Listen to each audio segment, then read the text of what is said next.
அவர்களோட ஜனநாயகன் திரைப்படத்தோட ட்ரெய்லர் அப்படிங்கிறது இப்போ வந்து வெளியாயிருக்கும். ஸோ எல்லாருமே வந்து பார்த்தீங்கன்னா பார்த்துருப்பீங்க. ஸோ ட்ரெய்லருக்கான ரிவ்யூவை தான் இந்த ஒரு வீடியோவில் வந்து பார்த்தீங்கன்னா பார்க்க போகிறோம். ஸோ ட்ரெய்லர் பர்சனலாக என்ன கேட்டிங்கன்னா நல்லா தான் இருக்குது. ஸோ ஒரு 3 நிமிடம் கிட்டக்க வந்து பார்த்தீங்கன்னா ஃபுல் பேக்கடாக வந்து கொடுத்துருந்தாங்க. சாட்டிஸ்ஃபை பண்ணுற அளவுக்கு வந்து பார்த்தீங்கன்னா ட்ரெய்லர் எல்லாமே வந்துட்டு சூப்பராக இருந்தது.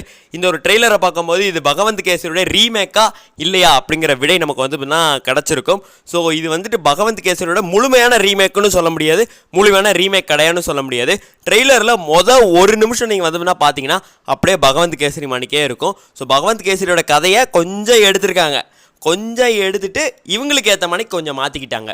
அதாவது என்ன அப்படின்னா, பகவந்த் கேசரி படத்தில் அரசியலே வராது, ஆனால் இங்கே நம்ம அண்ணன் அரசியலுக்குள்ளே போகிறாரு. அதனால் அதை எங்கள் அண்ணனுக்கு ஏற்ற மாதிரி மாற்றி எங்கள் அண்ணனை கடைசியில் சிஎம் ஆக்கிடுறாங்க.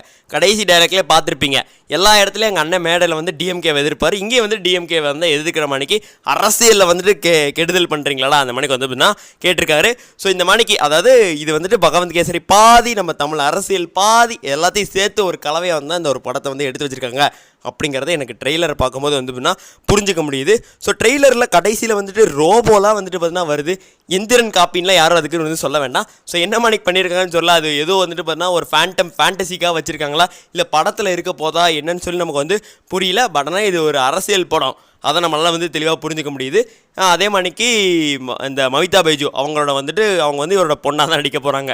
ஸோ இதெல்லாம் பார்க்கும்போது நமக்கு வந்து பகவந்த் கேசரி மாணிக்கு இருந்தாலும் இது பகவந்த் கேசரியோட முழுமையான ரீமேக் கிடையாது அப்படிங்கிற நம்ம வந்து கன்ஃபார்ம் பண்ணிக்கலாம். ஸோ படம் எப்படி வந்திருக்கு அப்படி சொல்லி நம்ம ஜனவரி 9 தான் போய் பார்த்து தெரிஞ்சுக்கணும். இது பகவந்த் கேசரி ரீமேக் இல்லைன்னு சொல்லி தனியாகவே ஒரு வீடியோ வந்து தெளிவாக பேசி போடுவேன். ஸோ பார்க்கணும், சப்ஸ்கிரைப் பண்ணிச்சுக்கோங்க. நன்றி, வணக்கம்.